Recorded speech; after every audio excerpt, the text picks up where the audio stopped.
ഞാൻ ജഗന്നാഥൻ തമ്പുരാൻ. ഒരു മിനിറ്റ്, ഞങ്ങൾ ഈ കണക്കിന്റെ കാര്യം പറഞ്ഞോണ്ടിരിക്കുകയാണ്. പറ, ബിസിനസ്? ഇയാൾക്ക് വല്ല ബിസിനസ് വല്ലതും ഉണ്ടോ? നൂഡിൽസിന്റെ ബിസിനസ് ഒക്കെ എനിക്കുണ്ട്. ന്യൂസിലാൻഡിൽ ഒരു ബിസിനസ് ഒക്കെ എനിക്കുണ്ട്, മനസ്സിലായോ? ഞാൻ ജഗന്നാഥൻ തമ്പുരാൻ. ഞങ്ങൾ കേട്ടാ പിന്നെയും ഇത് പറഞ്ഞോണ്ടിരിക്കുന്നത്. ഇല്ല, ഞാൻ കേട്ടില്ല. ഇയാളെ തള്ളിന്റെ ഇടയ്ക്ക് ഞാൻ കേട്ടില്ല. ഒന്നുകൂടെ പറഞ്ഞേ. ഞാനാണ് കണിമംഗലം കോവിലത്തെ ജഗന്നാഥൻ. നിർത്തിക്ക, നീ ഇവിടെ ജഗന്നാഥൻ അല്ലെന്ന് ആരെങ്കിലും പറഞ്ഞാർന്നാ?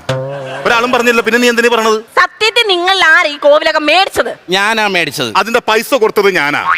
അല്ല, നീ എന്തിനാ ഇപ്പൊ ഇവിടെ ഇങ്ങോട്ട് വന്നത്? കോവിലകം മേടിച്ച ആളെ കാണണമെന്ന് പറഞ്ഞു. ഞാൻ വന്നു, കണ്ടു, ഞങ്ങൾ തമ്മിൽ പരിചയപ്പെട്ടു. എടാ, നീ ഇപ്പഴല്ല വരണ്ടെന്ന്. പിന്നെ എടാ, ഞാൻ ഇവളെയും പിടിച്ചിട്ട് അങ്ങോട്ട് നിക്ക് പെണ്ണുപിള്ളേ പറയണേ. ഞാൻ ഈ പെണ്ണിനെ വിളിച്ചിട്ട് അങ്ങോട്ട് പോകുമ്പോ നീ ഇവിടുന്ന് വിളിക്കണം, തമ്പുരാൻ എന്ന് വിളിക്കണം. അപ്പോഴാണ് കയറി വരേണ്ടത്, അല്ലാണ്ട് ഇവിടെ അല്ല ഈ ഡയലോഗ് പറയേണ്ടത്. 250 കോടിയുടെ ആസ്തികളെ ഞാൻ നിന്റെ മുഖത്ത് നോക്കി തമ്പുരാന്ന് വിളിക്കണം. ഒന്ന് പോരാ. 150 തമ്പുരാനോട് 250 വന്നപ്പോൾ ഞാൻ പറയണ്ടല്ലോ. ആര് കോവിലകം മേടിച്ചാലും വേണ്ടില്ല, ഞാനും എന്റെ അച്ഛനും ഇവിടുന്ന് ഇറങ്ങില്ല.